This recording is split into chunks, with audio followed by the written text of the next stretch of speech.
Hello, my dear. I'll read a good night story to you.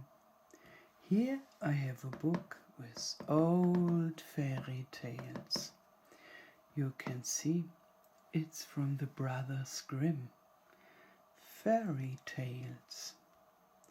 Today I read you the story Hansel and Gretel.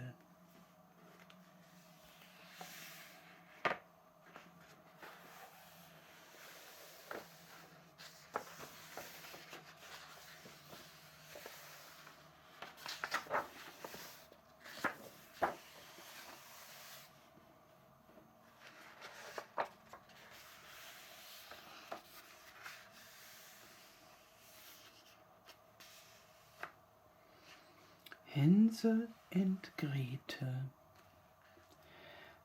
Hard by a great forest dwelt a poor woodcutter with his wife and his 2 children. The boy was called Hansel and the girl Gretel. He had little to bite and to break, and once when great dearth fell on the land, he could no longer procure even daily bread. Now, when he thought over this by night in his bed, and tossed about in his anxiety, he groaned and said to his wife, "What is to become of us? How are we to feed our poor children when we no longer have anything even for ourselves?" "I'll tell you what, husband," answered the woman. "Early tomorrow morning we will take the children out into the forest to where it is the thickest.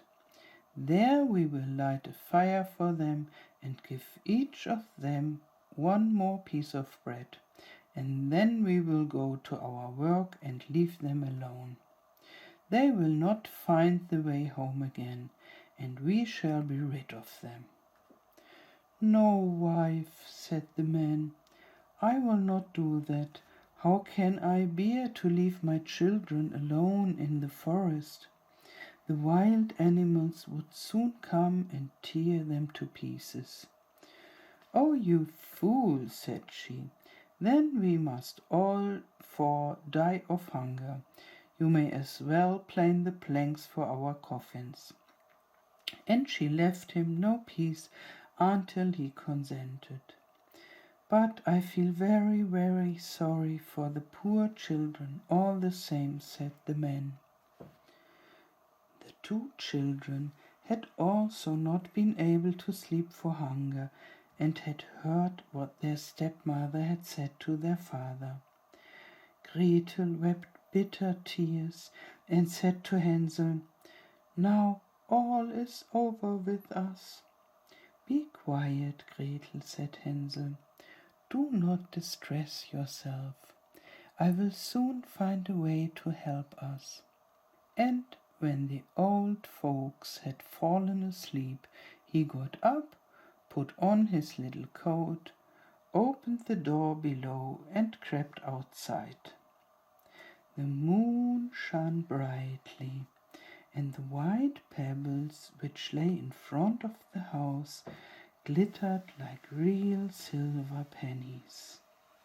Hansel stooped and stuffed the little pocket of his coat with as many as he could get in. Then he went back and said to Gretel, "Be comforted, dear little sister, and sleep in peace. God will not forsake us." And he lay down again in his bed. When day dawned, but before the sun had risen, the woman came and awoke the 2 children, saying, "Get up, you sluggards. We are going into the forest to fetch wood." She gave each a little piece of bread and said, "There is something for your dinner, but do not eat it up before then, for you will get nothing else." Gretel took the bread under her apron, as Hansel had the pebbles in his pocket. Then they all set out together on the way to the forest. When they had walked a short time, Hansel stood still and peeped back at the house, and did so again and again. His father said, "Hansel, what are you looking at there and staying behind for? Pay attention, and do not forget how to use your legs." "Ah, father," said Hansel, "I am looking at my little white cat, which is sitting up on the roof and wants to say good-bye to me." The wife said, "Fool, that is not your little cat. That is the morning sun, which is shining on the chimneys." Hansel, however, had not been looking back at the cat, but had been constantly throwing one of the white pebble stones out of his pocket on the road.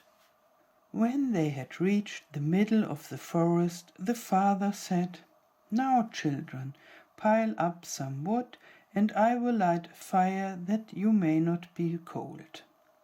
Hansel and Gretel gathered brushwood together as high as a little hill. The brushwood was lighted, and when the flames were burning very high, the woman said, "Now, children, lay yourselves down by the fire and rest. We will go into the forest and cut some wood. When we have done, we will come back and fetch you away." Hansel and Gretel sat by the fire, and when noon came, each ate a little piece of bread, and as they heard the strokes of the wood axe, they believed that their father was near. It was not the axe, however, but a branch which he had fastened to a withered tree, which the wind was blowing backwards and forwards. And as they had been sitting such a long time, their eyes closed with fatigue, and they fell fast asleep. When at last they awoke, it was already dark night. Gretel began to cry, and said, "How are we to get out of the forest now?"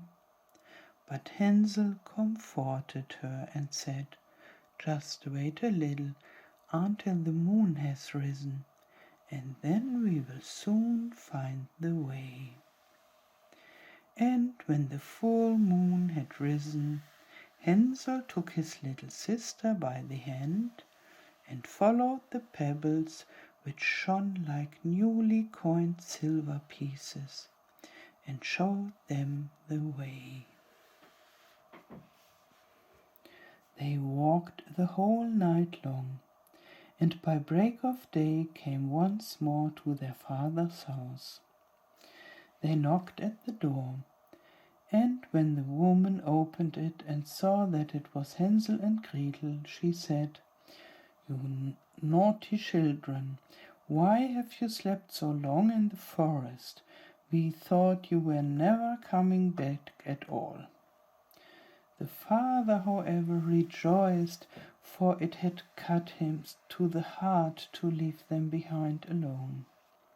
Not long afterwards, there was once more great dearth throughout the land, and the children heard their mother saying at night to their father, "Everything's eaten again. We have one half loaf left, and that is the end. The children must go. We will take them farther into the wood, so that they will not find their way out again.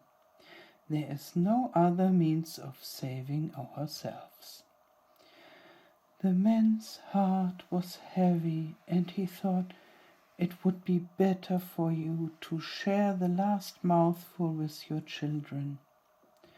The woman, however, would not listen to nothing that he had to say, but scolded and reproached him.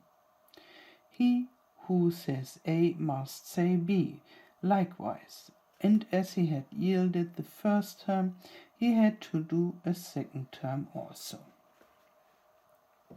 The children, however, were still awake and had heard the conversation. When the old folks were asleep, Hansel again got up and wanted to go out and pick up pebbles as he had done before. But the woman had locked the door, and Hansel could not get out. Nevertheless, he comforted his little sister and said, "Do not cry, Gretel. Go to sleep quietly. The good God will help us." Early in the morning came the woman and took the children out of their beds. Their piece of bread was given to them, but it was still smaller than the time before. On the way into the forest, Hansel crumbled his in his pockets and often stood still and threw a morsel on the ground. "Hansel, why do you stop and look around?" said the father. "Go on." "I am looking back at my little pigeon, which is sitting on the roof and wants to say goodbye to me," answered Hansel. "Fool," said the woman, "that is not your little pigeon. That is the morning sun that is shining on the chimney." Hansel, however, little by little threw all the crumbs on.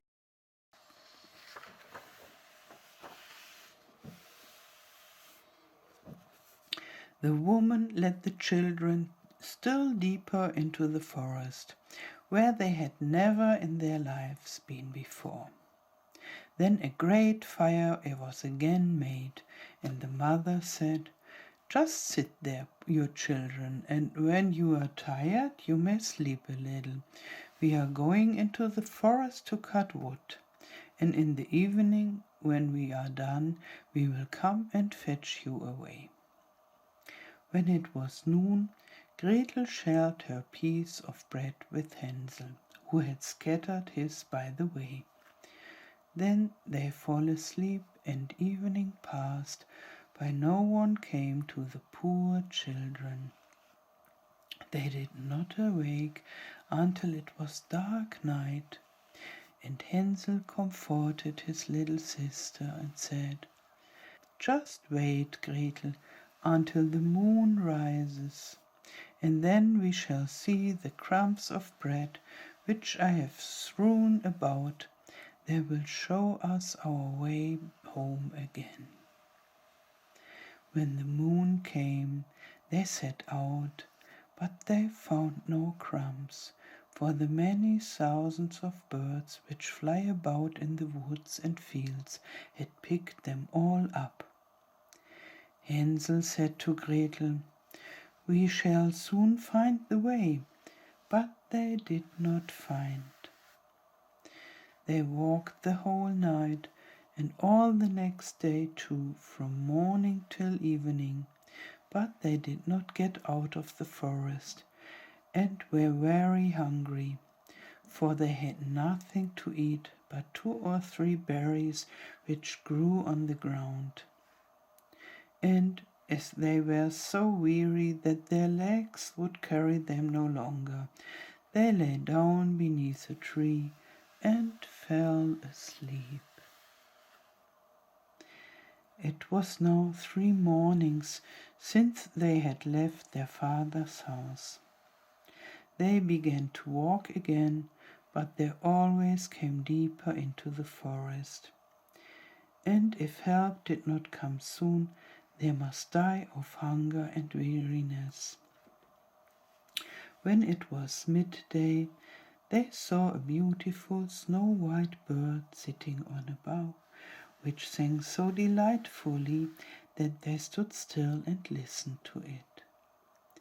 And when its song was over, it spread its wings and flew away before them, and they followed it until they reached a little house, on the roof of which it alighted. And when they approached the little house, they saw that it was built of bread and covered with cakes, but that the windows were of clear sugar. "We will set to work on that," said Hansel, "and have a good meal." I will eat a bit of the roof, and you, Gretel, can eat some of the window. It will taste sweet." Hansel reached up above and broke off a little of the roof to try how it tasted. And Gretel leaned against the window and nibbled at the panes. Then a soft voice cried from the parlor, "Nibble, nibble, gnaw, who is nibbling at my little house?" The children answered, the wind, the heaven-born wind," and went on eating without disturbing themselves. Hansel, who liked the taste of the roof, tore down a great piece of it, and Gretel pushed out the whole of one round window pane, sat down and enjoyed herself with it. Suddenly the door opened, and a woman as old as the hills, who supported herself on crutches, came creeping out. Hansel and Gretel were so terribly frightened that they let fall what they had in their hands. The old woman, however, nodded her head and said, "Oh, you dear children, who has brought you here? Do come in and stay with me. No harm shall happen to you." She took them both by the hand and led them into her little house. Then good food was set before them, milk and pancakes with sugar, apples and nuts. Afterwards, two pretty little beds were covered with clean white linen, and Hansel and Gretel lay down in them and thought they were in heaven. The old woman had only pretended to be so kind. She was in reality a wicked witch, who lay in wait for children and had only built the little house of bread in order to entice them there. When a child fell into her power, she killed it, cooked and ate it, and that was a feast day with her. Witches have red eyes and cannot see far, but they have a keen scent like the beasts, and are aware when human beings draw near. When Hansel and Gretel came into her neighborhood, she laughed with malice and said mockingly, "I have them, they shall not escape me again." Early in the morning, before the children were awake, she was already up, and when she saw both of them sleeping and looking so pretty with their plump and rosy cheeks, she muttered to herself, "That will a dainty mouthful." Then she seized Hansel with her shriveled hand, carried him into a little stable, and locked him in behind a grated door. Scream as he might, it would not help him. Then she went to Gretel, shook her till she awoke, and cried, "Get up, lazy thing! Fetch some water and cook something good for your brother. He is in the stable outside, and is to be made fat. When he is fat, I will eat him." Gretel began to weep bitterly, but it was all in vain, for she was forced to do what the wicked witch commanded. And now the best food was cooked for poor Hansel, but Gretel got nothing but crab shells. Every morning the woman crept to the little stable and cried, "Hansel, stretch out your finger that I may feel if you will soon be fat." Hansel, however, stretched out a little bone to her, and the old woman, who had dim eyes, could not see it, and thought it was Hansel's finger, and was astonished that there was no way of fattening him. When 4 weeks had gone by, and Hansel still remained thin, she was seized with impatience and would not wait any longer. "Now then, Gretel," she cried to the girl, "stir yourself and bring some water. Let Hansel be fat or lean. Tomorrow I will kill him and cook him." And how the poor little sister did lament when she had to fetch the water, and how her tears did flow down her cheeks. "Dear God, do help us," she cried. "If the wild beasts in the forest had been devoured us, we should at any rate have died together." "Just keep your noise to yourself," said the old woman. "It won't help you at all."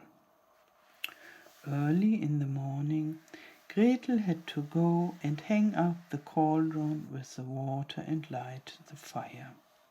"We will bake first," said the old woman. "I have already heated the oven and kneaded the dough." She pushed poor Gretel out to the oven, from which flames of fire were already darting. "Creep in," said the witch, "and see if it's properly heated, so that we can put the bread in." And once Gretel was inside, she intended to shut the oven and let her bake in it, and then she would eat her too. But Gretel saw what she had in mind and said, "I do not know how I am to do it. How do I get in?" "Silly goose," said the old woman. "The door is big enough. Just look, I can get in myself." And she crept up and thrust her head into the oven. Then Gretel gave her a push that drove her far into it and shut the iron door and fastened the bolt. Oh, then she began to howl quite horribly, but Gretel ran away, and the godless witch was miserably burned to death. Gretel, however, ran like lightning to Hansel, opened his little stable, and cried, "Hansel, we are safe, the old witch is dead." Then Hansel sprang like a bird from its cage when the door is opened. How they did rejoice and embrace each other and dance about and kiss each other. And as they had no longer any need to fear her, they went into the witch's house, and in every corner there stood chests full of pearls and jewels. "These are far better than pebbles," said Hansel, and thrust into his pockets whatever could be got in, and Gretel said, "I too will take something home with me," and filled her pinafore full. "But now we must be off," said Hansel, "that we may get out of the witch's forest." When they had walked for 2 hours, they came to a great stretch of water. "We cannot cross," said Hansel. "I see no foot-plank and no bridge." "And there's also no ferry," answered Gretel, "but a white duck is swimming there. If I ask her, she will help us over." Then she cried, little duck, dost thou see? Hansel and Gretel are waiting for thee. There's never a plank or bridge inside. Take us across on thy back so wide." The duck came to them, and Hansel seated himself on its back and told his sister to sit by him. "No," replied Gretel, "that will be too heavy for the little duck. She shall take us across, one after the other." The good little duck did so, and when they were only safely across and had walked for a short time, the forest seemed to be more and more familiar to them, and at length they saw from afar their father's house. Then they began to run, rushed into the parlor and threw themselves round their father's neck. The man had not known one happy hour since he had left the children in the forest. The woman, however, was dead. Gretel emptied her pinafore until pearls and precious stones ran about the room, and Hansel threw one handful after another out of his pocket to add to them. Then all anxiety was at an end, and they lived together in perfect happiness. My tale is done. There runs a mouse. Whoever catches it may make himself a big fur cap out of it. Good night and sleep well.